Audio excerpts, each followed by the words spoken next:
pag-uusap ngayon, no? Na sikat, medyo trending. Yung Maria Clara at Ibarra. Yes. So, oo. Ay, yung kinuhang Maria Clara, parang hindi naman mestiza masyado si si Julian San Jose, maputi lang. That the viewers should see themselves, in these shows. A classic literature that showed the classes of people, mga Indio, mga mestizo. Yung concept naman is yung naglagay nga ng Gen Z. So they want to stay true, diba? The idea is they want to stay true to the story. And Noli Tangere was meant to change societies. Dapat, yung kwento ng Noli Tangere, medyo mag-stick ka doon. Parang, teka muna, parang parallel to sa nangyayari ngayon. Yung mga ganun ba?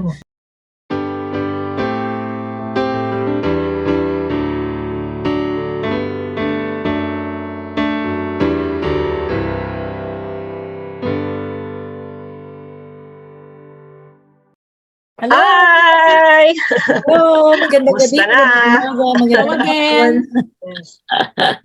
Yes, tama na. Kung nasaan man kayo ngayon, mga kasityo, we hope that you stick around.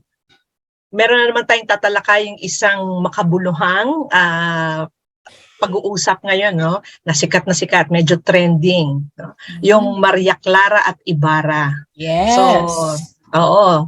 So tingnan natin kung mabuti ba to o hindi, kasi meron kayong mababasa on both ends, no? Both praises and criticism. So, yun, bibigay din namin ng aming 2 cents worth on the matter. Okay? So, pisahan na natin. Let's go right in. Okay, Joy, since ikaw ang nag-suggest nitong nitong episode na to ng ating podcast dahil nanonood ka ng Noli Tangere. Ay, una pala. Kayo ba napag-aralan niyo yung Noli Tangere in high school? And kumusta yung pag-aaral niyo noon versus ngayon? Yung kung saan yung napanood niyo. So doon muna tayo pala. Nung high school ako, I went to Marinol, and sobrang big deal ang Noli Tangere kasi each class was supposed to perform a play version. So we wrote our own scripts, had our own costumes, wrote our own songs. Talagang everything original dapat. Wow. So talagang binuhos namin lahat ng pawis at kaluluwa namin dun sa Filipino project na yan. To the point na sinasarapan namin yung mga windows namin sa class para hindi mapanood ng kabilang section. Kaya nagpa-practice kami, pawis na pawis kami. Oo. Talagang and I remember... Pero nung inaano nyo, Joy, nung pinapractice niya, bago kayo umabot doon sa pagmamount ng isang production, na pag-aralan bang mabuti? Oo naman, yes. Okay, so nahimay talaga, chapter by chapter. Yes, yeah, we had a very good Filipino teacher. And when we were, the year before, bali second year, hina-hype up na yan. Second year high school pa lang kami. Kasi third year ang high school third year Noli. Yeah. So second year pa lang kami, we were brought to the theater or parang auditorium to watch yung Noli the winning Noli Tangere play from the third year. So second year pa lang, excited na kami. Talagang dami na namin ideas. Pag third year, ganito gagawin natin. Ganun. So when the third year na, yun na, naglaban-laban na. And Myla Gumila was our director because she was my classmate. So, natalo kami. I remember, I cried all day. Talagang grabe. Sobrang pagdidibdib yan. Lahat kami umiiyak kami kasi talagang pinagpaguran namin. Lahat kaming talo. Siyempre, isa lang mananalo, di ba, na section. I was Piloso Pangtasio character in the play, and I also composed all the songs. That's why it was very close to my heart nung high school na yun. So yeah, I loved the Filipino subject noon. I don't know if they still do it, but it's a good mafe-feel mo yung story pag kayo mismo aarte kayo bilang Kaya yung Maria Clara namin, pinili namin yung pinakatisay Oo. na kaklase namin. Pinakamaganda at Oo. pinakatisay. And of course, we're all Oo. girls. It's an all-girls school. So, kinuha Yeah. namin na Ibarra, yung pinakagwapo, yung matangkad, gano'n. Tsaka yung Oo. boses, talaga, mababa. So, siya ang pinili namin Okay. Ibarra. So, yeah. Mm-mm. So, it was a very memorable, unforgettable time of my high school life. Okay. Ikaw, Rhoda. Well, I should be honest na hindi kasing memorable nung experience ni Joy. Maybe because, I'm so sorry, but maybe we didn't have a good teacher, but I read the book just because, alam mo naman, pag grade conscious ka, and you're kind of in the honor roll, you do everything you can to do your work and to do well in your exam. But I don't think that I was actually inspired by the words of Noli Tangere at the time. Maybe because I was younger, when I was in high school, I was probably one of the youngest kids. And, I was maybe just not to engage in this kind of thinking, I only saw it as, part of my academic courses. So I didn't see any connection. And then when I went to college, we reviewed Noli Tangere because I was a literature major. So reviewed Noli Tangere, El Filibusterismo, and I read more articles and reviews about the book. So then it kind of allowed me to yeah. Tapos syempre at the time, we're kind of, the people power came, freshman year. Then it sort of opened my eyes with a different perspective. I was more aware, I would say, more aware of the social ills. I was more aware about, what the church can do, to improve the lives of people.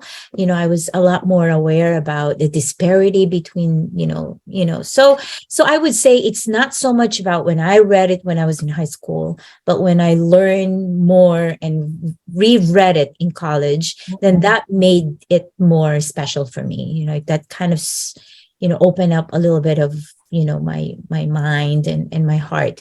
And then here, now that I'm teaching, I teach Noli Tangere. So with my American students. So it's really different because we're talking about human rights, indigenous people, colonial time, yung mga ganyan na, yung medyo in-depth na yung discussion. And then, so panibago naman yung perspective ko.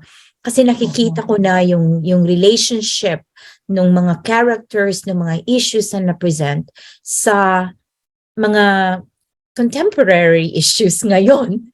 So it's I thought that it's I'm surprised to hear na it's actually on television in the Philippines. So this is exciting because I think it's a new time, it's a new generation, and yes, it couldn't be the same as the book, but I think it's a good thing, and we can talk more about that later, right? Our perspective. But yes, so that's my experience with the book. Pero pag tinuturo mo yung Noli Tangere sa mga American students mo, so sa English yon o sa Tagalog? Sa Tagalog. So I teach it to grad students. So dapat yung level of vocabulary nila doon medyo malalim na. Yeah. Yung mga salitang pagkukunwari, mga ganyan. Magiging palalo, yung mga ganyan. So pati ako na teacher, right? Because I've lived in the US for a long time, and so na-open din yung aking vocabulary words sa mga broader words, yung mga deeper Tagalog na it does make sense, if we use them well, and if we I would say if we delve into it, and what it means, parang mas magandang gamitin yung Tagalog words kesa yung English.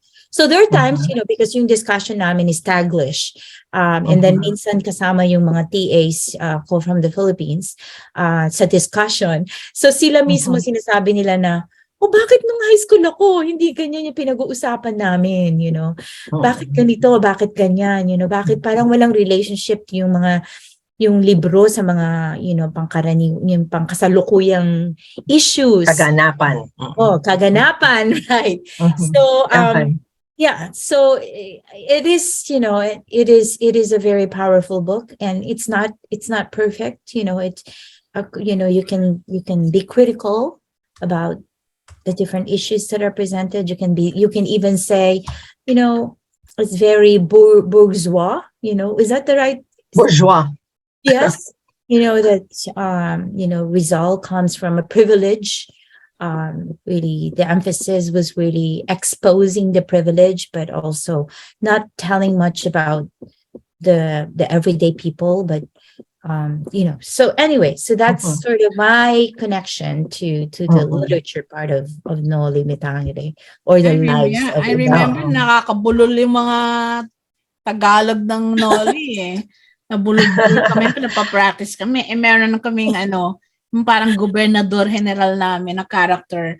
Hindi siya masyado marunong Tagalog. Kaya alam mo siyang Kastila. So siya yung gobernador general.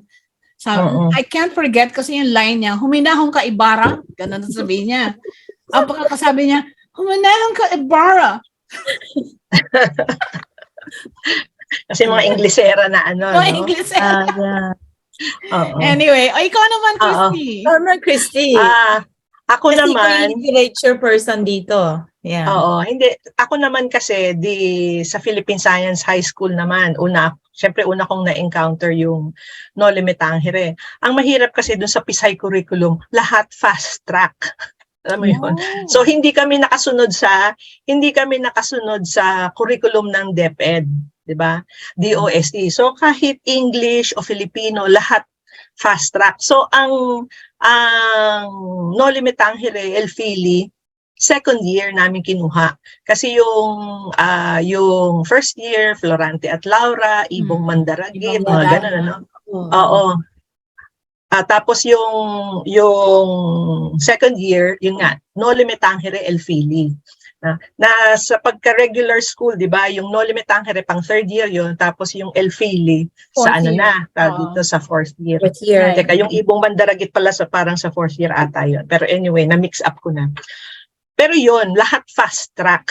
Kaya hindi talaga namin na didibdib talaga yung So kumbaga yung pagbasa mo, yung pinapasadahan lang, tapos medyo syempre tutulungan na ng teacher dun sa pagbubuod, ganyan.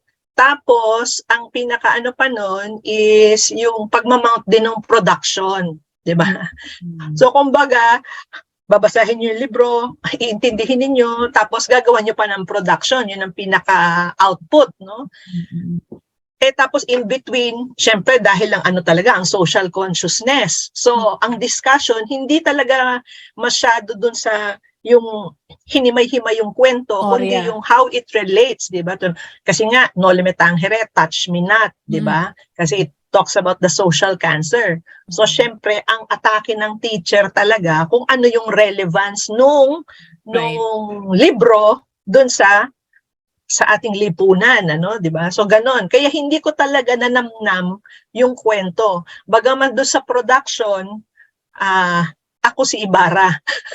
To think co-ed kami ang ratio ng yun nga 13 girls 17 boys, pero kasi ako talaga yung umaarte talaga sa mga production kasi ako yung taga Kamalayan, yun yung pangalan ng aming dramatics club. So nung nagpipilian Gids ang tawag sa akin sa school, no? Gids. Si Gids, syempre, siya na. Sabi ko, pambihira. Role ng lalaki, bibigay niya sa akin. Di ba? Okay, kaya mo yan. Alam mo, may pagka-tomboy-tomboy ka naman minsan kumilos eh. Parang ganyan na So, nangyari, ako pa yung gumanap na Ibarra, kahit na ang daming lalaki. Yun ang experience ko dun sa Noli Me Tangere nung high school. Okay, so, balikan natin yung kanina, Joy, na sinabi ko na since sinuggest mo atong podcast na to dahil mukhang nanonood ka talaga ng Maria Clara at Ibarra, no? Which is still airing on GMA7, Okay, so what got you into watching it? Paano ka na-hook Well, I'm not really hooked because Oo. hindi ko naman talaga pinanood lahat, but I watched the Okay. highlights. I was intrigued kasi I don't think any network has ever tried it before na ite-teleserye mo ang something na Filipino literature, right? So Mm-mm. hindi siya common.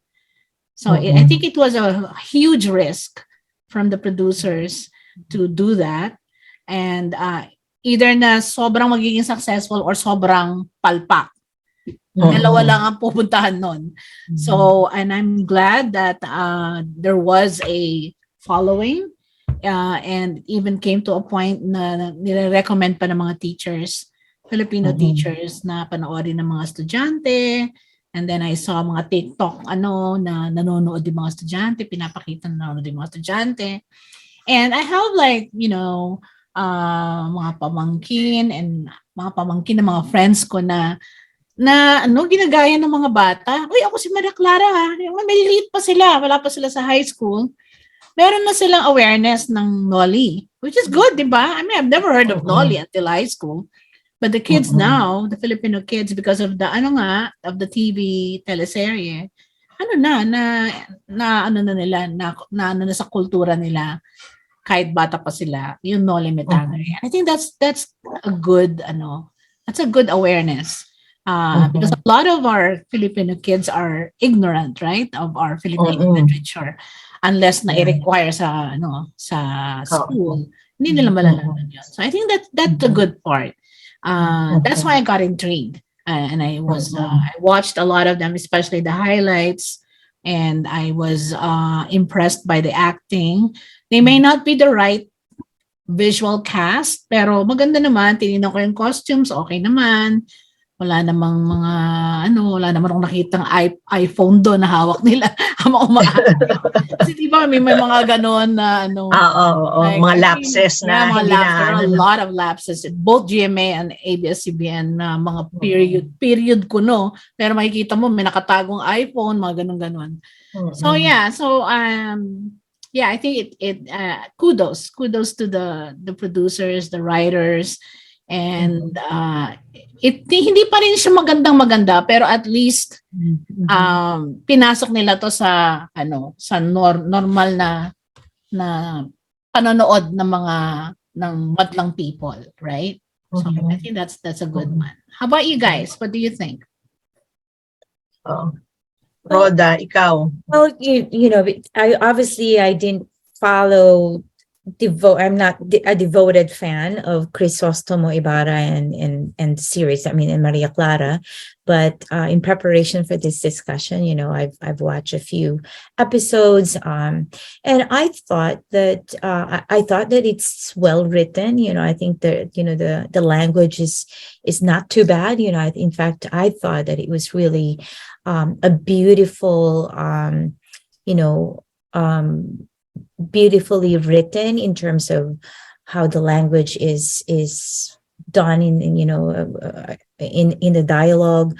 I thought that I see that language is powerful. If students can watch this outside of their classes and spend time watching these kinds of shows, I feel like there is hope for the preservation of language, because a lot of television in the Philippines, English, Taglish, mga ganyan, tapos wala namang minsan yung mga shows nila, it's variety shows, right? And then in the past, if there are series, it's always about family conflict, drama, kung ano-ano na walang connection sa literature. So I thought that this is really a good decision for television network like GMA to do something like this.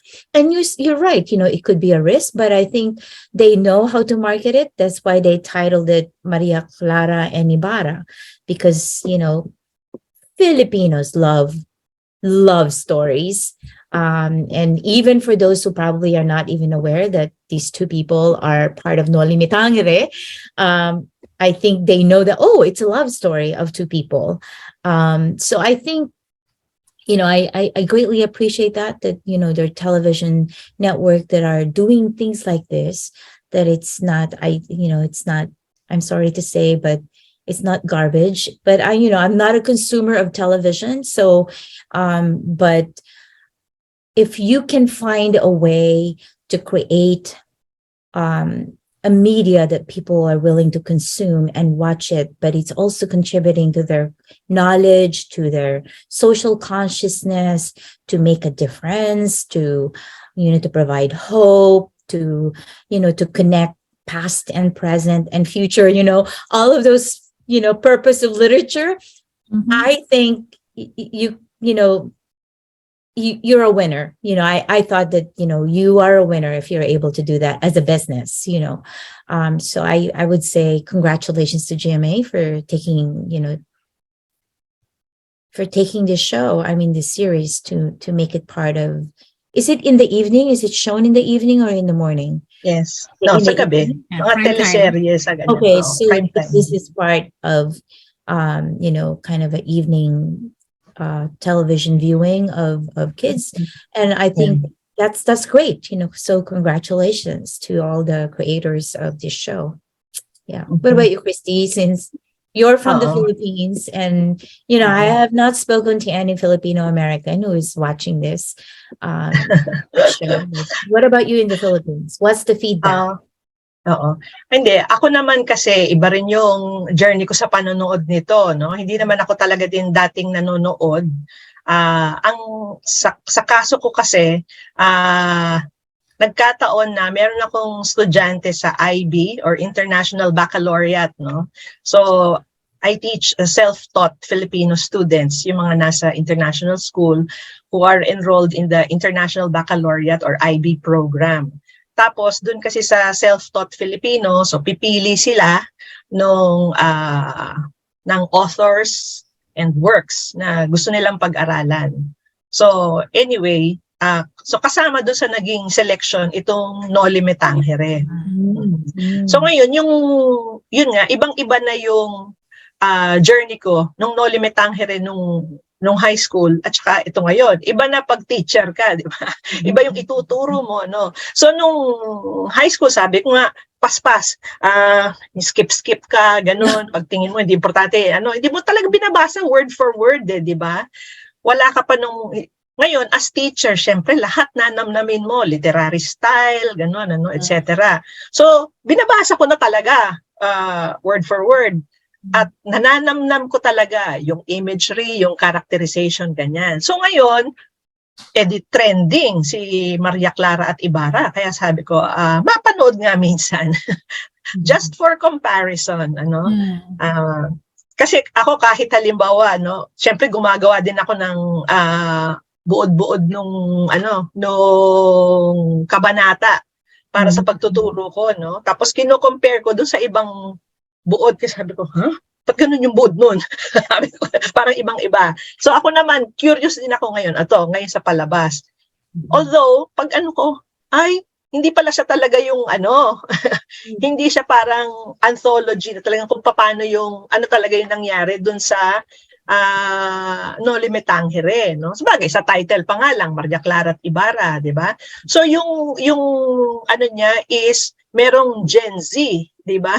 Si Clay, no? Nursing student, gano'n. Tapos yung napadpad siya ngayon dito sa sa mundo, do sa fictional world ng Noli Tangere. Tapos parang she lived among the people, among the characters, no?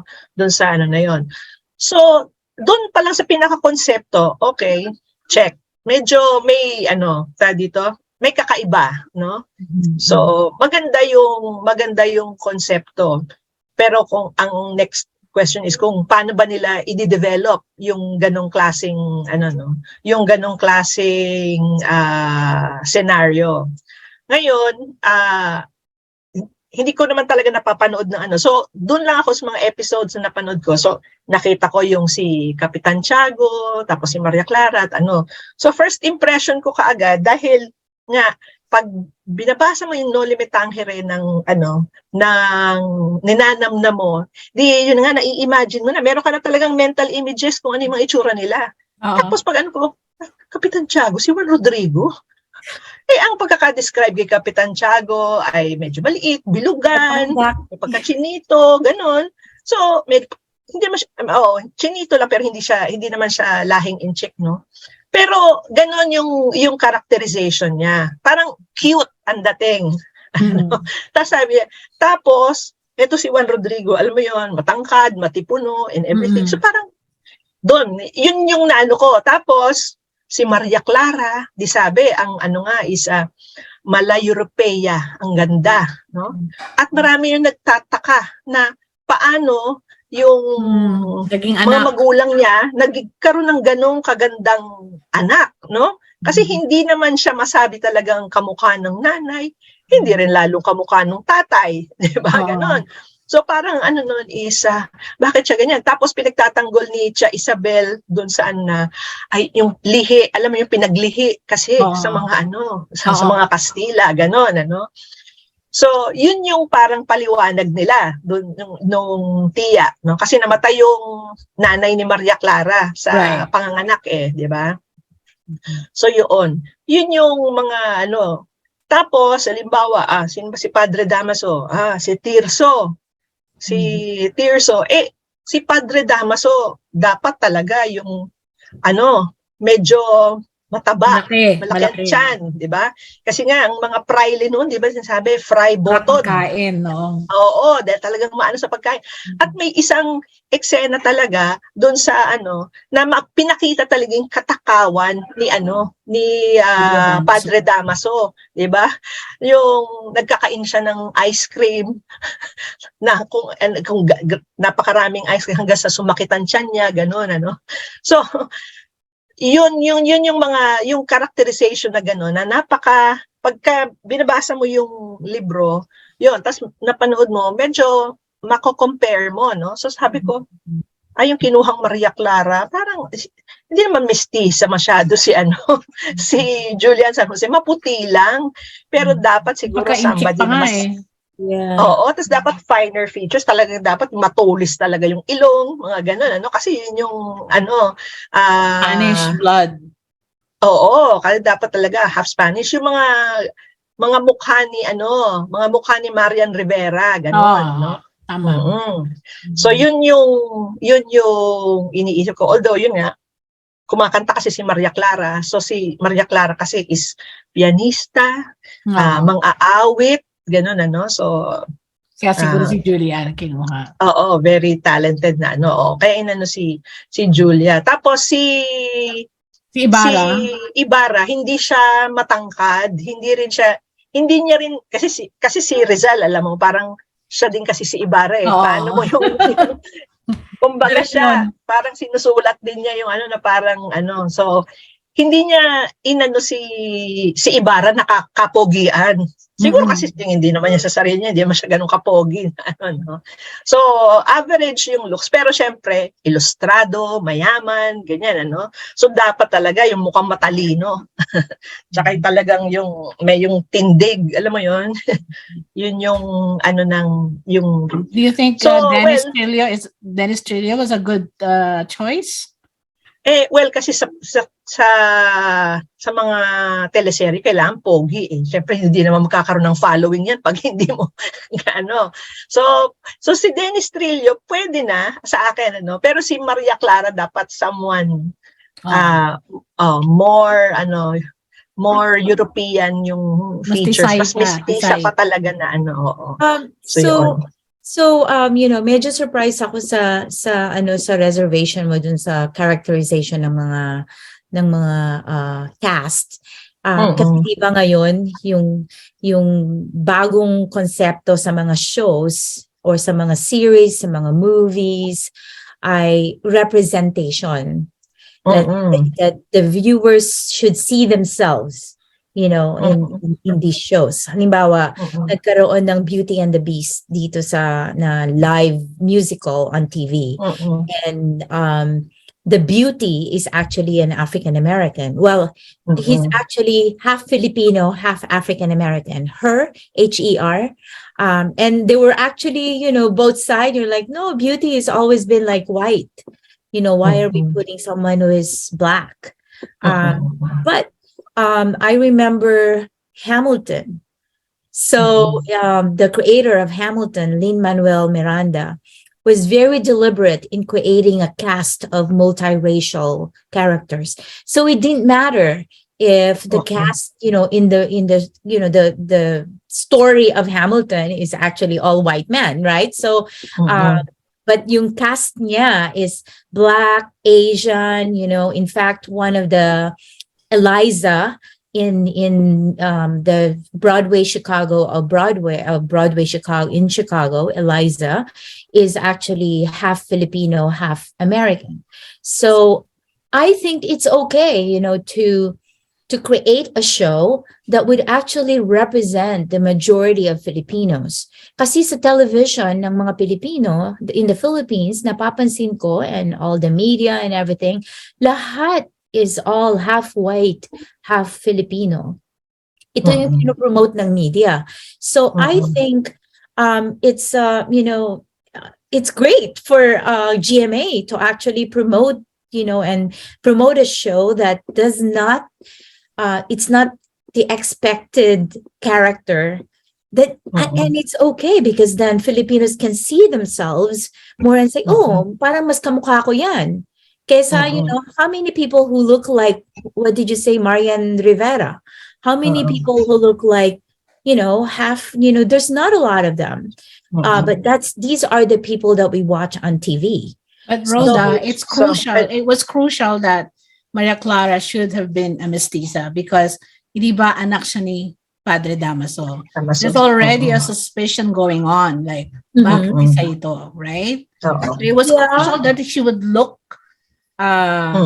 Spanish. Yeah, if you're bringing literature into a television with the hope that you are actually going to make a change in the society and all that, right? So the way people look won't matter.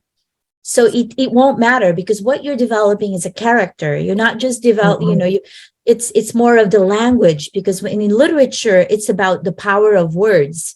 And you make sure that you can, that these people are acting well, that they speak really good Tagalog, because, the dialogues are all in Tagalog. I don't think, for me as a viewer, I like the idea that, that you can put a darker Maria Clara. And then, because you're changing the character, right? In the show. Hindi naman nila actually change eh. Yun ang ano nun. But hindi naman yun ang intent nila. Sorry, Rhoda, I would disagree, because this is a classic literature that showed the classes of people, mga Indio, mga mestizo. So there has to be a visual representation of that, not because it's excluding, people in the society, but because that's just what the story was all about. Na inaapi ang mga Indio, inaapi ang mga Pilipino. So kailan, and that's how the author also described the characters. Yun ang parang ang point ni Christy, because Rizal was very, very meticulous in describing each character. Yun na naman ang point ni Christy. Yeah. But I do hear you that I was so glad na yung Little Mermaid has darker skin. I'm all for that. But I think there is a line na ano ba talaga yung point ng writer? Ano ba talaga yung point ni Rizal doon? Okay, go ahead, Christy. Tsaka, ang ano nila dito is, yung concept naman is yung naglagay nga ng Gen Z. So, they want to stay true, di ba? The idea is they want to stay true to the story. Siyempre, mababago lang yun dahil pumasok yung galing sa panahong ito, no? So, merong nag-time travel. Pero, gustong ipakita kung ano talaga yung dapat na nangyari talaga nung panahon na yon, no? So, kaya hinahanap ko yung talagang characters. Kasi ito sa case na sinasabi mo, Rhoda, na yung black na Little Mermaid, yun talaga yung The Beast. Beauty and the Beauty and the Beast. Beast pala, I'm sorry, sa Beauty and the Beast, yun talaga yung message na gusto nilang iparating, no? Ang beauty knows no color. So I think yun yung pinaka na yun yung isa sa pinaka main point nito. Pero ito, this is a historical fiction na alam mo yun, na realistic, no? So yun yung kaya yun hinahanap ko, yung may part talaga na dapat nag-aano ka dun sa totoong characters. Total, ang pinaka-fusion dito is yun nga, yung pagpunta nung Gen Z na character. At ito ngayon, ang isa pang ano ko is, di ba, yung napag-usapan natin in one of our prior episodes before, confused na nga ang mga bata sa kung anong totoo sa hindi. So, all the more ngayon, alin ba talaga ang yun naman ang isa pang ano ko dito na paano nila malalaman kung ano ba yung totoong kwento ng Noli Me Tangere, at alin dun yung part na okay, interpretation na lang, di ba? Tama. So yun ang misgiving ko naman dito sa ganitong palabas na okay, sana kung yung teacher, yung Filipino teacher nila pagdating sa eskwelahan, siya yung tutulong doon sa mga bata na mag-analyze, no? O kung ano yung totoo, ano yung hindi, ano yung, alam mo yun, yung relationship nung ano. Pero yun na nga. So, doon pa lang sa akin, yun nga, yung characterization, parang hindi nila na kasi yung kagaya nga sinabi ni Joy, anak siya ni Padre Damaso eh. 'Di ba? So dapat talaga mistisa. Tsaka yun nga yung kaya yun ang pinag-uusapan. So, may part doon sa napanood ko na umiiyak si Maria Clara. Tapos parang halos kamukha niya si Jai Isabel niya. Sabi ko, parang pinabatang Jai Isabel yung itsura niya doon. No offense, Bet, ha, doon sa mga fans ni Julian. Julian. Pero yun lang ang ko, parang hindi siya yung pinaka-fit doon sa role, no? Ang ini-imagine described. kong Padre Damaso si Suba Serrero. Oo, parang ganon, 'di ba? Dapat o kaya kung patay na eh. Oo, sino yung si Jaime Fabregas, ayun, dapat sana, 'di ba? Si Jaime Fabregas, ganon, no? Ganon yung pagkakastila. Tapos yun nga, pag halimbawa yung mga gobernador general, yung mga Spanish yung characters, dapat pag nagtatagalog sila, Tagalog ng Espanyol.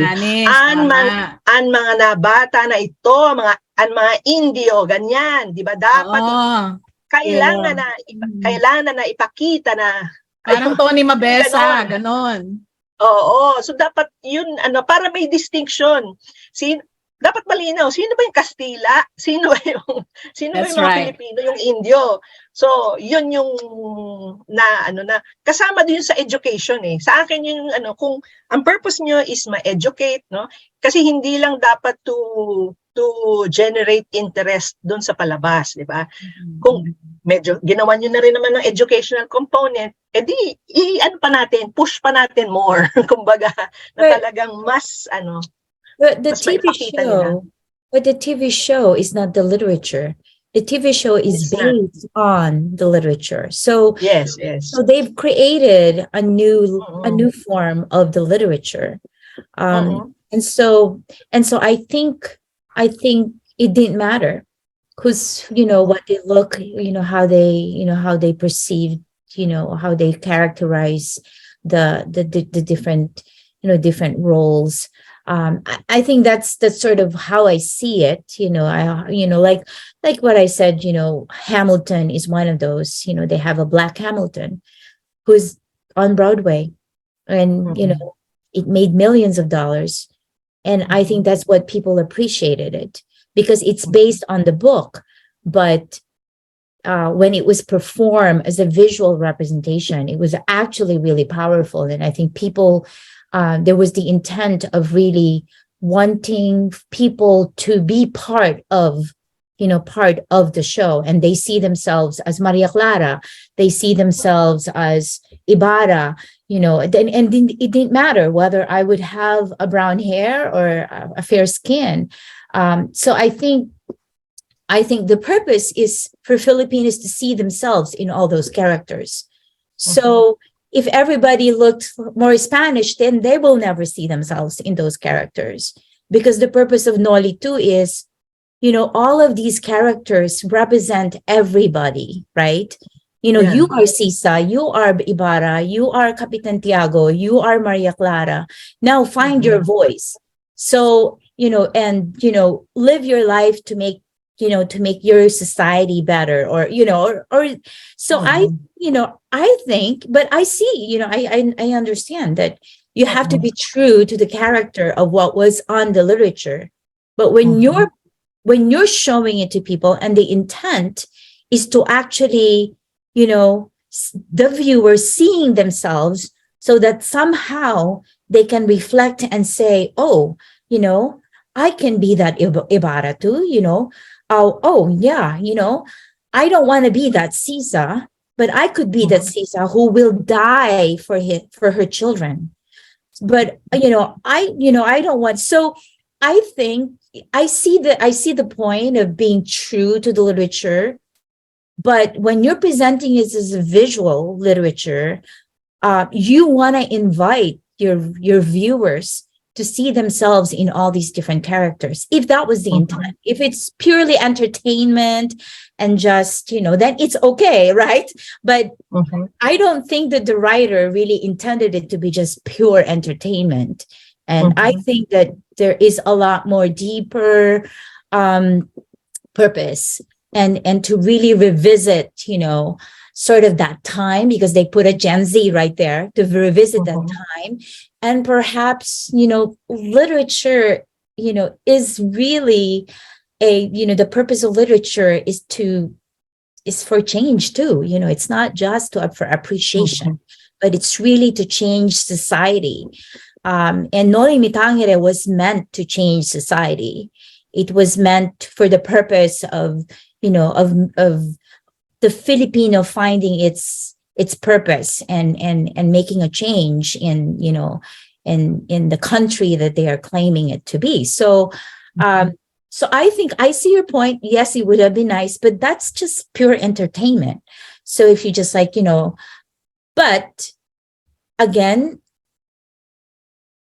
Filipinos, I think, need to see themselves more on social media, on television, so that we're not only promoting the Filipino character as, mestiza, ganito, ganyan, but, that's just my point, and that's the reason why I'm a little bit more passionate about it, because I feel that this is great. They should have put a darker Maria Clara right there so that you can entice the younger Filipino women and say, you have a voice too.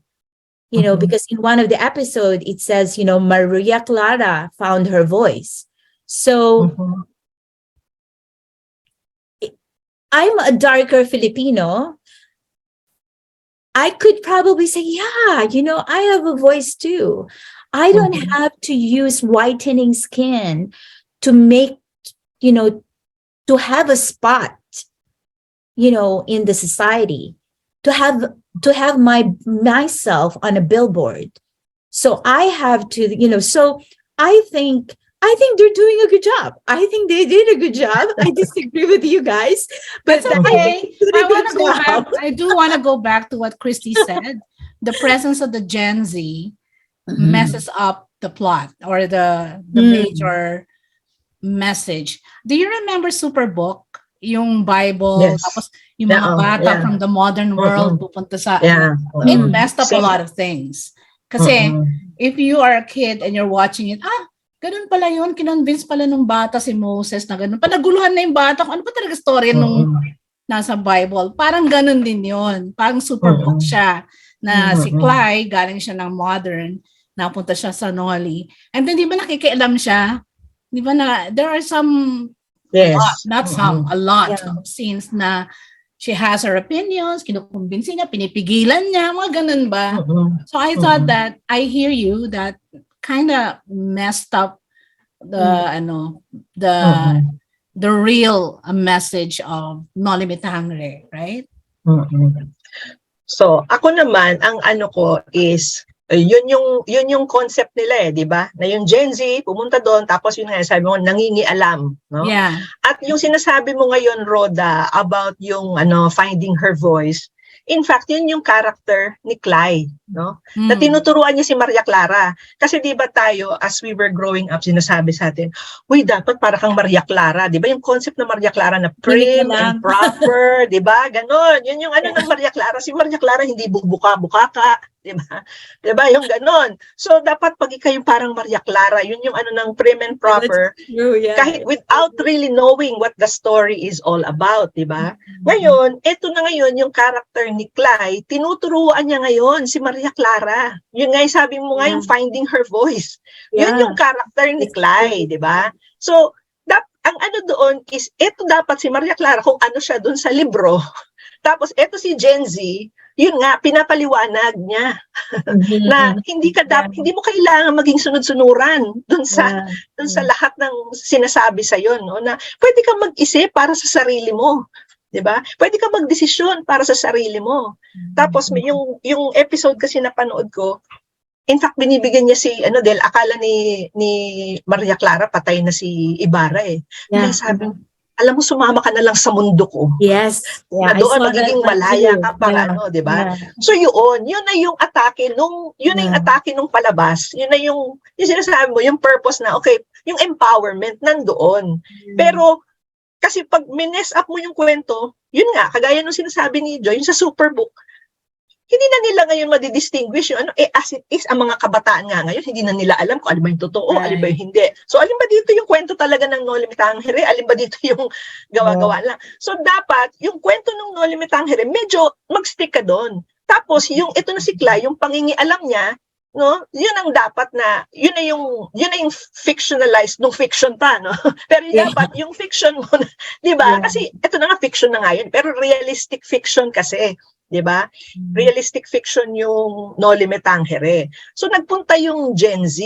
So yun na nga yung fusion ng pero sana mas maging malinaw kasi dinadala mo sila doon sa panahon. So mo talaga sila sa Noli Tangere the way it was presented there, no? Paano talaga yung characters, yung Tapos eto na ngayon yung Gen Z na nangingialam at tinuturuan niya ngayon yung mga tao. Alam mo, dapat kasi ganito yan eh. Alam mo yun? Kasi doon sa panahon namin, tapos hindi niya maipaliwanag yung ibang bagay, no? Pero yun. So ako, yun yung parang misgiving ko doon sa palabas. I think brilliant yung idea, yung concept, no? Maganda yung concept, pero kung na-achieve ba niya talaga yung purpose in terms of educating the students, no?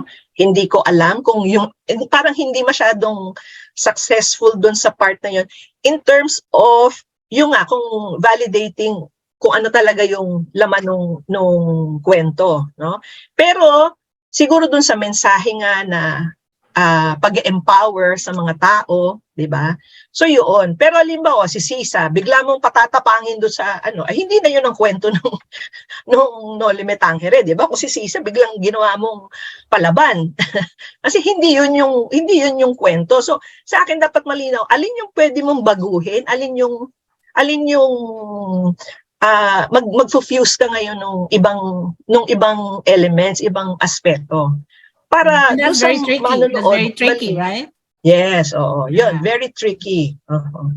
At very interesting when you brought up that scene when Kyle was inviting Clay, you mean Clay? Clay, yes. Asking Maria Clara, gusto mong pumunta sa mundo ko, right? So, because he's a Tom.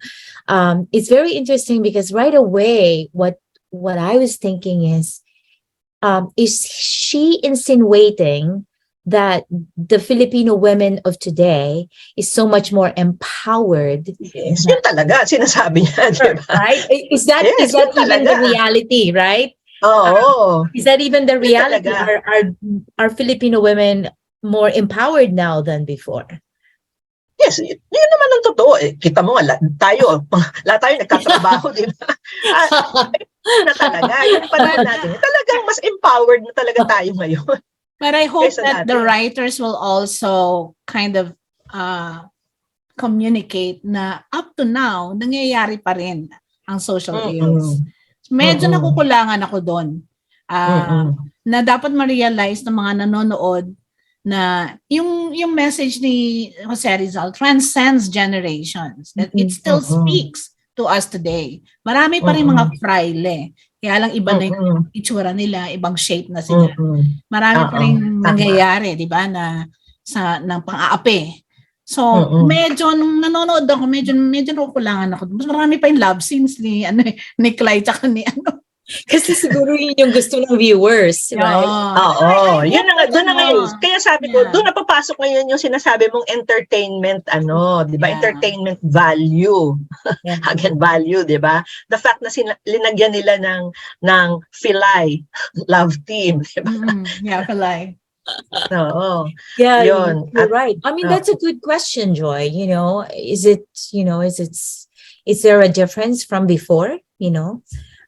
Is Noli Tangere, the issues that are represented in Noli Tangere, is it not still the issue today? Right. Human rights. Women really, are still finding its space in yes, we work now more than ever, but we still do, the same. We don't have the same kind of power as men, and I think that is universal, right? Yes, we're kind of, a little bit more empowered than before. As you can see, women are still objectified. They're still being described and given power by the way they look. If you're like this, if you're like that, if your skin is like this, that's still, that is all objectified women quite a bit in his novel. People in the book objectified women in many ways. But then you have a stronger Sisa who can, who made it happen, who made sure that at some point in the lives of his kids that, they are that they are her priority. But then she could not stand up against her husband, so that's still today. I think you're right. It transcends generation. It's still an issue that, we all face, whether you are, in the Philippines or in the United States, when it comes to women's issues. Otherwise there is no, the women's, the feminist movement would be taking a retirement, but it's still a long way to go. And then, of course, but I also like the scene. I think that was episode 70. I think I did share earlier that I like the scene of the cry of the townspeople, and it was actually, the scene is inside the church, because I like that because that was actually not in Noli Tangere, Yan na ngayon yung interpretation. Yung interpretation, Yan right? ang interpretation. Kind of an additional, maybe it's a little bit more of like, it's a hope that, that we can find our voice and ask the church and the government to hear us. Dinggin nyo kami, right? Hear us, hear our voice. So, I think, there is a little bit of a sort of inciting the audience to say, hey, you need to stand up. Because in the scene, they were all sitting where Ibarra was speaking, right, from the altar. But then Maria Clara stood up and actually stood on top of the bench and said, dinggin nyo ako, and dinggin nyo kami. Everybody stood up. So I think there is a little bit of a, inciting kind of, you stand up. You stand up for the Filipino people. You stand up for yourself. You stand up for, and it doesn't matter. You are, you have a voice now. And obviously in the Philippines, that's still not true. And I think that's not true in other countries as well. That there's still minority group people who have not found their voice. And And, and when it comes to the wealth disparity and all kinds of evils in our society, people are still, many are still in the fringes. But Ibarra was on top. I didn't like that idea because he was in the same position as Padre Damaso in the sermon, in the chapter in the book. So I was like, he should have come down, and be with the people. And I think that was also, I think, the intent of the writer too, that, Ibarra is still very much, separated from the majority of the people, even though he's like inciting them to, you need to stand up, right? Anyway, so that's I think that's the chapter that I really like. I actually watched it a number of times because I think it was very emotional, very passionate. And I hope that the Filipino people who were watching this would actually see that and say, oh, that means something. Because for me, I was like a little emotional watching it. Yeah. I hope that the writers will, make the viewers wrestle with questions like, tapos na ba? Tapos na ba yung cancer ng lipunan? Nagamot na ba? O andyan pa rin? O how do we cure this?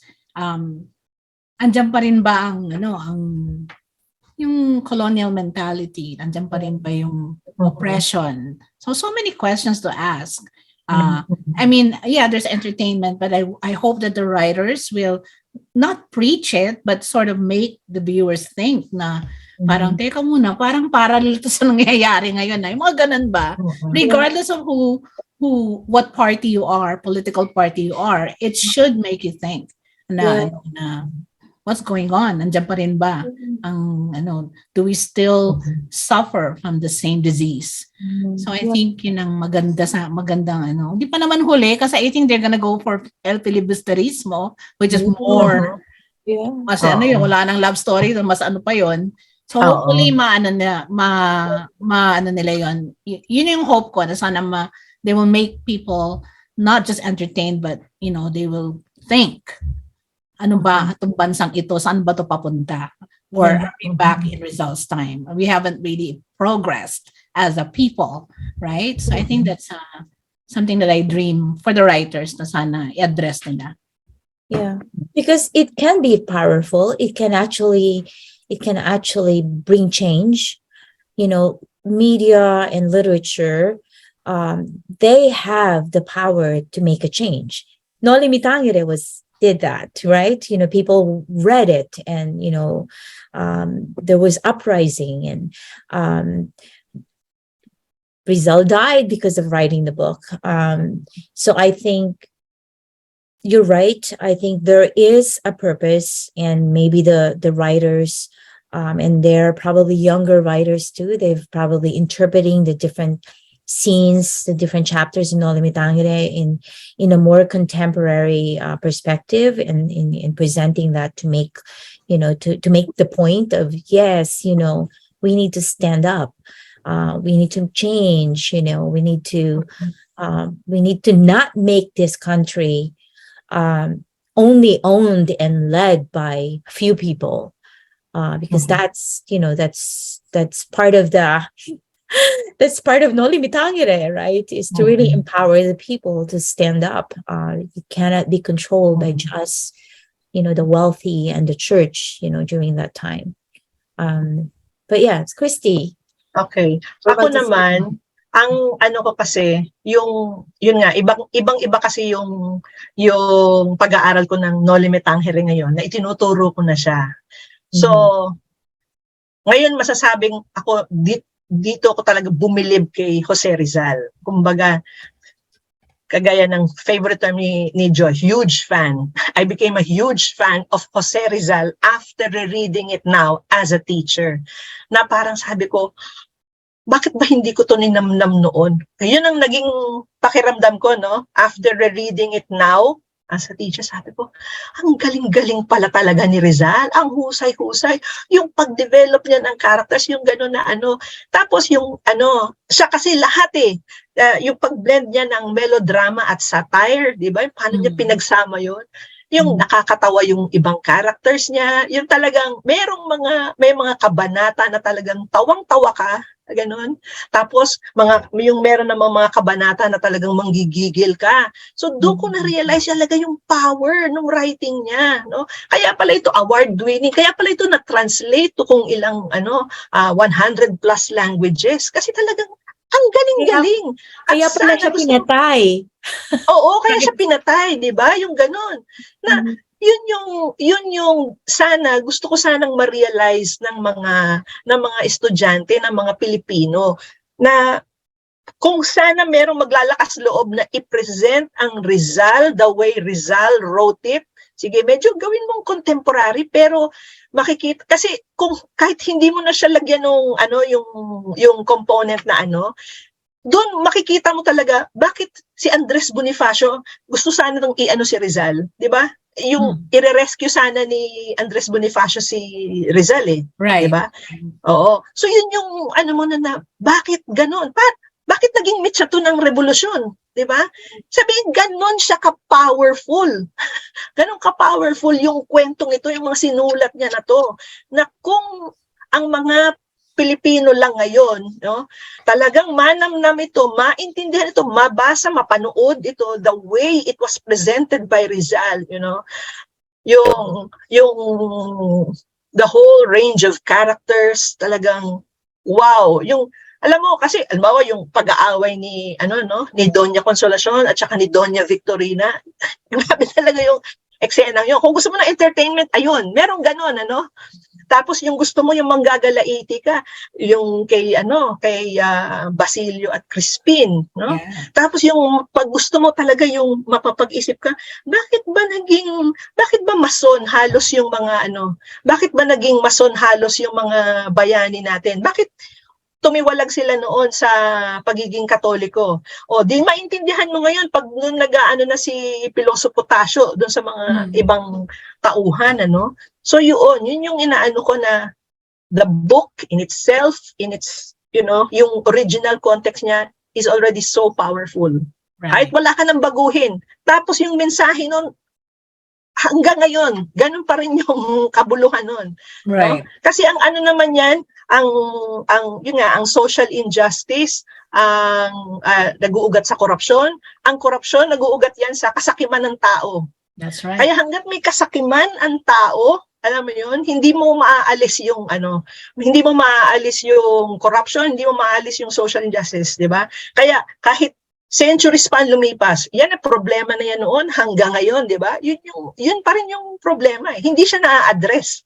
Kasi how do you solve the problem of the heart, di ba? Of greed, di ba? So yun yung doon. Pero yun nga, yung pagkakapresenta ni Rizal noon, no? Doon mo mauunawaan pag talagang nahimay mo yung and yun nga ito ngayon na that's why I'm so passionate about it too, no?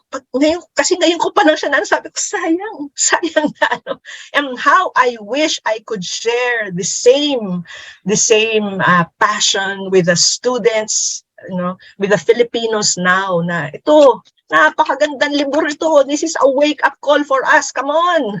Di ba?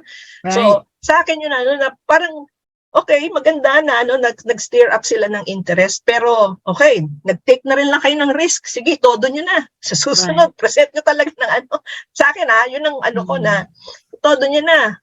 Pakita nyo talaga kung the way Rizal presented it, at maintindihan ng mga tao bakit ito ganun ka award-winning, bakit ito na-appreciate ng audiences worldwide. Yun ang pinaka ko dito sa na hindi ko minamaliit ang ginawa ng GMA, okay? Maganda yung nila kasi iba naman yung purpose nila Pero yun lang yung wish ko naman na sana magkaroon ng mas realistic interpretation of what is really in the book at yun talaga yung gumabay sa total teleserye naman O ilan bang 64 chapters. 64 na kabanata ang 64 chapters, right? Kumbaga talagang one chapter, one episode, 'di ba? So sa teleserye yun talaga, you have the power to tell the story as it is, Yun ang ko na napakaganda. Sana kung ganun, no? Yeah, his books changed the history of the Philippines, di ba? Yes. Literally. Oo. So, dapat Literally. i-emphasize yun, right? It's not just Mhm. entertainment. Mhm. Yeah. Mhm. Yeah. Kaya It's, yun it's yung actually, hinahanap ko sana.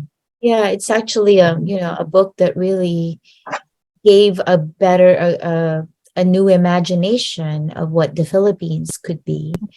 And I think we're still trying to dream of it, right? Right? Mhm. Kaya nga sabi niya na, I'll never see the morning, right? Mhm. One of Oh, the yung character yun ni Elias, no? hindi ko na Nung makikita mamamatay na yung, si Elias. Oo. Sabi niya, di ba? yeah. Okay. Anyway, sorry, masyado akong natangay ng aking No, it's damdamin. good. I love Okay. it. I love it. Yeah. Now I'm really Okay. excited to watch more episodes now because I'm like, okay, I should watch the episode because obviously, I'm more familiar with the book. Ako naman curious lang kung paano nila ngayon kasi well obviously hindi nga sila faithful dun sa ano. Curious lang ako ngayon paano nila i-develop yung love story ni Maria Clara at Ibarra. Kasi kung tutuusin Matatapos na sila, di ba? ano yan, At least sa matatapos na yun libro. sa totoong ano, wala, di ba? Sa ano talagang hanggang doon lang yun. Hindi naman sila nagkatuluyan. So, although hindi namatay si Ibarra, pero yun nga, wala talagang kumbaga hindi siya talaga yung plot ng typical love story na gusto ng Pinoy. Pero ngayon, syempre, ginawan nga nila ng twist. Tapos yun ang title, Maria Clara at Ibarra. So, curious lang ako ngayon kung paano nila ngayon i-develop yung hanggang sa katapusan at yung sinasabi nila na mayroong Noli na may el filibusterismo pa. So, parang hindi na yun pwedeng Maria Clara at Ibarra ang pamagat nun. Yun ang Yeah. yun ang Or iniisip ko. what, and maybe the question is, what is the greatest love of all? Is it loving, marrying the love of your life? Baka may mapakanta ng The Greatest Love of All.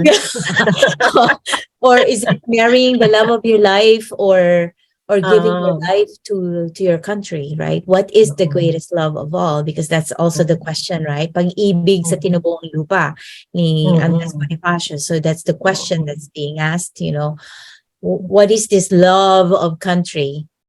Yung kay Rizal naman, it's more of, what country do we want to have, right? That's always the question, what is the Philippines, because it's sort of a colonially created country, right? So, but yes. So, anyway, wrap up na tayo. Na medyo mahaba na ang ating talakayan. Okay? So, parting words, kung meron man kayong suggestions, comments, or para both sa palabas, ano yung mga gusto nyong mangyari? Okay. So, sinong gustong simula? Well, si Joi, kasi siya yung devoted fan. Siguro ang suggestion ko sa GMA, kung nakikinig man kayo, GMA writers, at kung gagawin nyo to, pwedeng may commission ako. Ang suggestion ko is when you end the series is you will mention na Jose Rizal died because of his writings. And sana idagdag nyo rin parang isang slide na over 200 journalists have died because of their writings in the Philippines since 1986. So sana ilagay din nila yon para ma-realize nila, oh my gosh, people are still dying. Okay? Yeah. People are still being killed. Not by katulad kay Rizal na ang tawag doon yung fighting squad. Right? Ngayon, nagmumotor lang, bubarilin na eh. Wala nang seremonyas ngayon, di ba? Ang yan na pinapatay yung mga journalists ngayon. So I hope na sana, if they are brave enough, lagay nila yon para naman, bigyan naman natin ng honor yung mga writers na namatay para sa bansa. Kasi ganun na nangyari kay Rizal, right? And yun lang request ko, GMA. Pwede nyo sanang gawin yun. I think that would hit hard in many sa mga hearts ng mga Pilipino. Kasi you don't want to end the teleserye na wala lang, right? It should leave the viewers thinking na, oh my gosh, it's still happening, diba? And it will still happen if we don't do anything about it. Parang ganun. So yun lang ang request ko, yun ang aking parting words. Okay, Rhoda? Well, I have so much in my mind, but maybe I would say the Philippines is a country that is evolving into something that will be greater than it is now and that it was before. And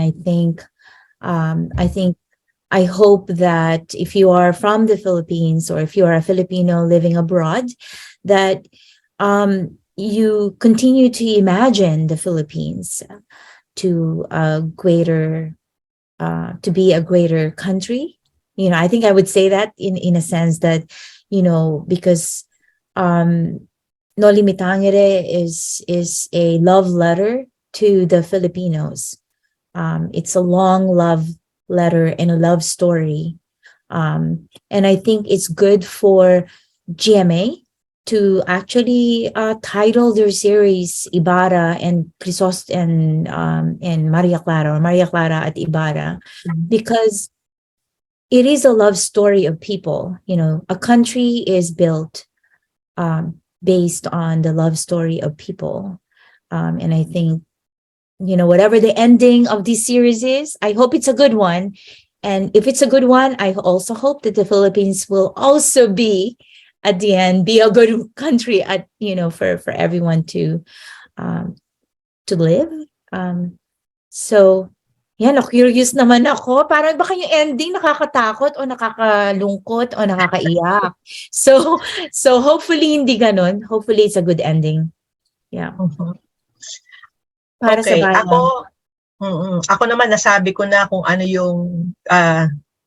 yung wish ko sana, no? Although talaga parang wishful thinking, pero yun, ewan ko kung merong maglalakas loob dun sa sinabi ko ang suggestion, pero kumbaga, alam mo na yung merito nung libro, di ba? So, yun na mismo. May sariling winning formula na yun eh. So, ipapalabas mo lang. Ngayon, ang pinaka-mensahe ko na para dun sa mga guro, okay? Kasi sa akin crucial talaga yung sa mga teachers, di ba? Na dapat yung teachers kasi mismo naiintindihan talaga nila yung libro, okay? Yung mensahe nun. Kasi sila yung tutulong, sila yung gagabay doon sa mga estudyante, di ba? Na maunawaan mabuti kung ano yung sinasabi nung libro, kung ano yung mensahe ni Rizal para sa mga kabataan. Sa ganitong panahon ng misinformation, yun nga, maraming fake news, yun nga, yung hindi na malaman ng kabataan, yung totoo sa hindi. So, napaka-crucial nung role nung teacher, no? Sa pag-guide, sa paggabay dun sa mga estudyante, sa tamang pag-iisip, no? Sa paano, you know, how to analyze things, how to weigh things properly, di ba? So yung critical thinking, sana yun ang maituro ng mga guro doon sa mga bata. Okay. O, yun ang pinaka message ko, pakiusap ko sa mga teachers. No? Yeah. Okay. And so with that, we'd like to thank you again for being with us. Sana kahit papano may natutunan kayo. We've given some value. Okay? We've added value to your life doon sa aming mga napag-usapan. Yeah, and if you have any comments about the teleserye, or if you have any comments about Noli Tangere or FLE, please feel free to comment below. Yeah. Okay. We'd love to hear from you. Yeah. And again, you know, this is a discussion of three friends with three different views and three different experiences and three different interpretations of so many things. And it's okay to disagree. So, you know, I hope you do the same when you are discussing with people. And so again, you know, thank you for watching, and please make a comment, subscribe, share. Yes. Thank you. Bye-bye. Thank you. Bye.